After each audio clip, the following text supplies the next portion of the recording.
pessoal, eu sou a Tamires Viana e nós estamos começando mais uma série aqui na Lion Academy. E dessa vez o tema é Nascidos do Espírito. Em Atos 1:8, Jesus fala: porém, quando o Espírito Santo descer sobre vocês, vocês receberão poder. E é sobre o poder transformador do Espírito Santo que nós vamos falar nessa série. E o nosso papel, claro, como cristãos. Estão preparados? Então roda a vinheta!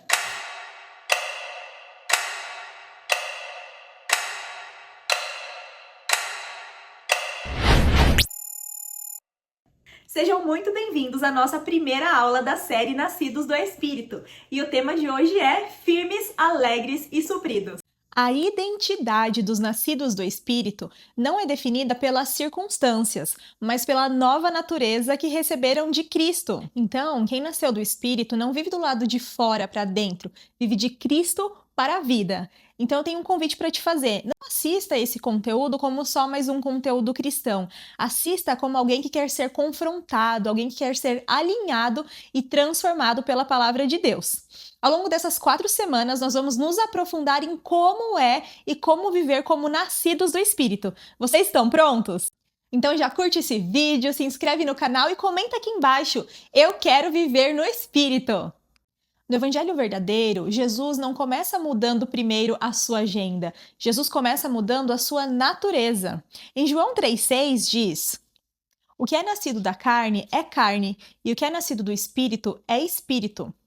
Paulo diz em 2 Coríntios 5,17: e se alguém está em Cristo, nova criatura é. As coisas velhas já passaram, eis que tudo se fez novo. O novo nascimento, ele não é uma maquiagem espiritual, ele é te fazer mesmo uma nova criatura. E essa nova criatura, ela tem que aparecer na vida real, no seu jeito de pensar, de reagir, de agir, de passar pela pressão, pela falta, pela abundância, em todas as situações, mesmo quando tudo lá fora quer tirar a sua paz. O nosso texto base está em Filipenses 4, de 4 a 13. Vamos ler juntos? Alegrai-vos sempre no Senhor. Outra vez digo, alegrai-vos. Seja a vossa moderação conhecida de todos os homens. Perto está o Senhor. Não andeis ansiosos de coisa alguma. Em tudo, porém, sejam conhecidas diante de Deus as vossas petições pela oração e pela súplica, com ações de graças. E a paz de Deus, que excede todo o entendimento, guardará o vosso coração e a vossa mente em Cristo Jesus. Finalmente, irmãos, tudo que é verdadeiro, tudo que é respeitável, tudo que é justo, tudo que é puro, tudo que é amável, tudo que é de boa fama, se alguma virtude há e se algum louvor existe, seja isso o que ocupe o vosso pensamento. O que também aprendestes e recebestes e ouvistes e vistes em mim, isso praticai. E o Deus da paz será convosco. Paulo escreve sobre alegria, moderação, oração, paz, mente alinhada, contentamento, força em Cristo. Mas Paulo não escreve tudo isso em um lugar confortável, vivendo a melhor fase da vida dele. Ele escreve isso preso, e isso muda tudo. Paulo não está ensinando uma espiritualidade que funciona só quando tudo vai bem. Paulo está nos ensinando como é viver como nova criatura, como nascidos do Espírito. Porque a carne, ela precisa que o ambiente coopere. O Espírito, ele produz vida mesmo quando o ambiente pressiona. O problema geralmente está quando nós queremos paz sem rendição, queremos alegria sem permanência, contentamento sem maturidade e força sem depender de Cristo. Mas o texto nos chama de volta para a fonte. Vamos olhar para o texto de novo. Alegrai-vos sempre no Senhor. Outra vez digo, alegrai-vos. Paulo não está dizendo alegrem-se nas circunstâncias, no momento que você está passando, na sua força. Ele diz, alegrem-se sempre no Senhor. E isso muda tudo, porque a nossa alegria cristã não nasce no cenário, nas circunstâncias, mas nasce em Jesus. E aqui nós já temos uma marca dos nascidos do Espírito. Nós buscamos a nossa alegria não nas circunstâncias, mas no Senhor. Muita gente confunde alegria com euforia, mas biblicamente a alegria é mais que uma explosão emocional. Alegria interior enraizada em Deus. Gálatas 5:22 diz que a alegria, ela é fruto do Espírito. Então ela não é só uma emoção humana, ela é também uma evidência do Espírito em uma vida rendida. Neemias 8:10 diz, a alegria do Senhor é a nossa força. Abacuque 3, de 17 a 18, mostra isso de forma ainda mais radical. Mesmo sem fruto, mesmo sem colheita, mesmo sem abundância, o profeta diz: todavia eu me alegro no Senhor. Isso é impressionante. Ele não nega a dor, ele não nega a escassez, mas ele decidiu que a sua realidade final não será definida pela falta, mas sim por Deus. Algumas pessoas realmente só conseguem permanecer estáveis quando tudo está fluindo, mas basta uma notícia ruim, escassez, um momento de dor, um momento de perda, que tudo desmorona. E isso muitas vezes mostra que a felicidade não está firmada em Deus, mas sim continua firmada nas circunstâncias. E pode ser que hoje essa seja também a sua realidade. Mas eu tenho uma ótima notícia para te dar. Deus continua o mesmo e Ele continua nos convidando a confiarmos nele, depositarmos toda a nossa esperança nele e dele vem a nossa alegria. Porque a palavra de Deus fala, a alegria do Senhor é a nossa força. Agora vamos continuar no texto. Seja a vossa moderação conhecida de todos os homens. Perto está o Senhor. Não andeis ansiosos por coisa alguma. Aqui, Paulo começa a mostrar como o novo nascimento toca a forma como a pessoa se porta na vida. A palavra moderação traz a ideia de equilíbrio, firmeza temperada pela graça. Não é fraqueza, não é passividade, não é falta de convicção. É alguém que não vive explodindo por qualquer coisa, governado pelos impulsos. Isso é muito forte, porque no mundo da carne, a tendência é o exagero, o excesso de medo, o excesso de ansiedade, o excesso de preocupação. Mas no Espírito Santo, Deus vai formando o interior governado. A palavra fala, perto está o Senhor. Essa frase é central. Paulo está dizendo, vocês podem viver assim, vocês podem viver uma vida governados pelo Espírito, porque perto está o Senhor. Vocês não estão sozinhos e a presença do Senhor muda a forma como nós enfrentamos a vida. A ansiedade aumenta quando perdemos convicção da presença, mas quando nós temos certeza da presença do Senhor, aí o coração fica em paz. Perto está o Senhor. E a verdade que Paulo traz para vencer a ansiedade não é falar, parem de ficar ansiosos. Ele traz o caminho, e o caminho é oração, súplicas e ações de graças. Ou seja, leve para Deus, entregue para Deus, confie em Deus e agradeça a Deus. Você sabia que tem estudos que comprovam que agradecer melhora o bem-estar psicológico, aumenta emoções positivas, aumenta a satisfação com a vida, reduz sintomas de depressão e ansiedade? Se você pesquisar, você vai achar vários estudos que falam sobre isso. Agora, o que os estudos recentes provam, Deus já nos ensinou desde o começo.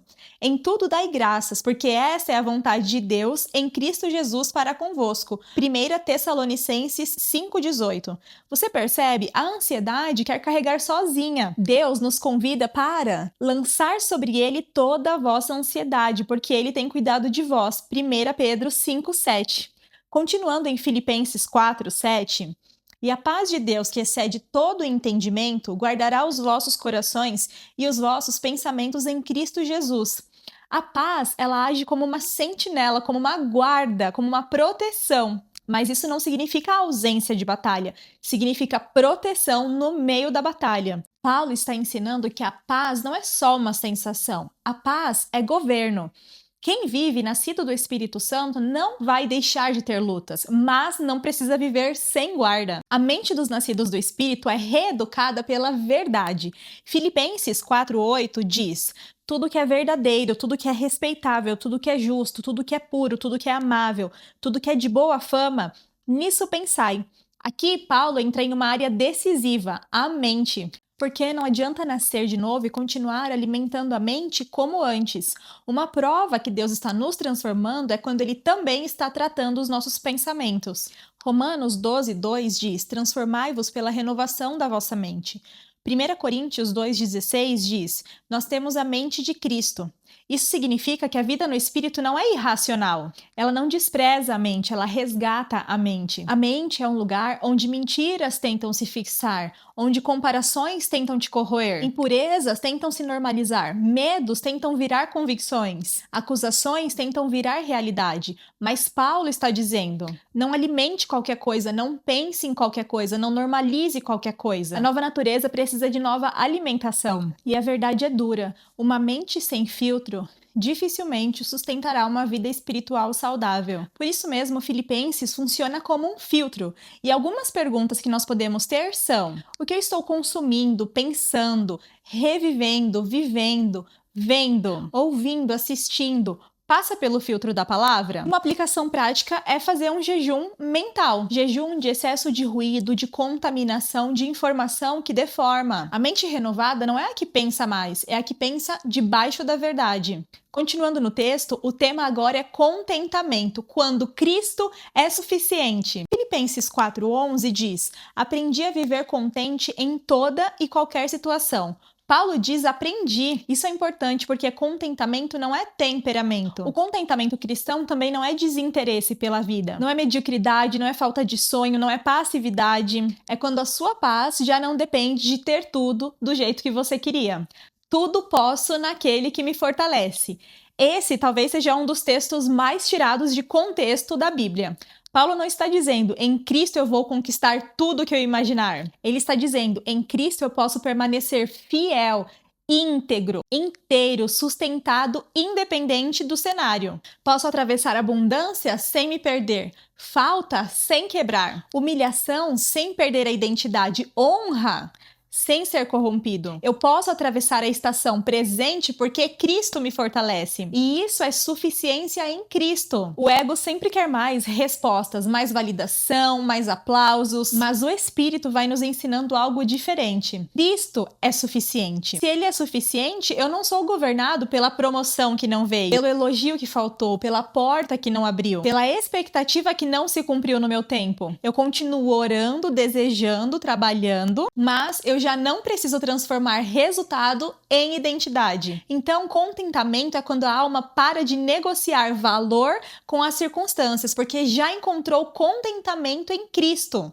Vamos juntar tudo agora. Filipenses 4 não descreve um super crente, descreve alguém nascido do Espírito, alguém que se alegra no Senhor, alguém que não vive desorganizado pela ansiedade, aprende a orar em vez de carregar sozinho, tem a mente filtrada pela verdade, desenvolve contentamento, encontra força em Cristo. Então, esse é o fruto da nova natureza. Então, a pergunta agora não é o que eu posso melhorar. A pergunta é, eu estou vivendo a partir da carne ou a partir do Espírito? Porque o Evangelho não veio para apenas melhorar a sua performance. Ele veio para gerar vida nova em você. E essa vida precisa aparecer. Hoje eu quero te chamar a responder de forma prática. Reconheça as áreas que talvez você ainda tenha vivido pela carne. Talvez a sua alegria ainda dependa demais do contexto. Talvez a sua paz ainda seja frágil. A sua mente ainda esteja desorganizada. Talvez seu contentamento esteja pequeno. Mas reconheça isso com honestidade e volte para a fonte. Não tente produzir na força aquilo que só o Espírito de Deus pode transformar. Diga, eu nasci do Espírito Santo. A minha vida não é governada pela ansiedade. A minha mente pertence a Cristo. Eu penso no que Jesus pensa. A minha alegria está no Senhor. Cristo é suficiente para mim. Agora vamos para o desafio da semana. Eu te desafio a memorizar um versículo de Filipenses. Escolha um e repita todos os dias. Faça também um jejum mental. Corte tudo aquilo que alimenta insegurança, instabilidade, impureza. Agora faça também uma declaração. Eu sou nascido do Espírito Santo. A minha alegria está no Senhor. Eu tenho a mente guardada por Cristo. Eu posso tudo naquele que me fortalece. Cristo é suficiente para mim em toda situação. Vamos orar juntos para encerrar esse momento? Senhor, em nome de Jesus, nós te agradecemos porque em Cristo o Senhor não apenas nos perdoou, mas nos fez nascer de novo. Nós te agradecemos porque a nossa identidade não está mais presa ao passado, carne, ao medo, à ansiedade ou às circunstâncias. Muito obrigada por isso, Pai. Forme em nós a vida do Espírito Santo, gere em nós alegria, Senhor. Gere em nós a paz que excede todo entendimento. Gere em nós a mente de Cristo. Gere em nós contentamento verdadeiro e ensina-nos a viver a partir de Cristo. Onde houver, Senhor, alma cansada, traz descanso. Onde houver mente acelerada, traz guarda. Onde houver vazio, revela a tua suficiência. Onde houver instabilidade, estabelece teu governo, Senhor. Nós declaramos que não queremos apenas ter linguagem cristã, queremos viver como nascidos do Espírito Santo. Em nome de Jesus, Senhor. Amém. E nós nos vemos na próxima semana. Deus abençoe!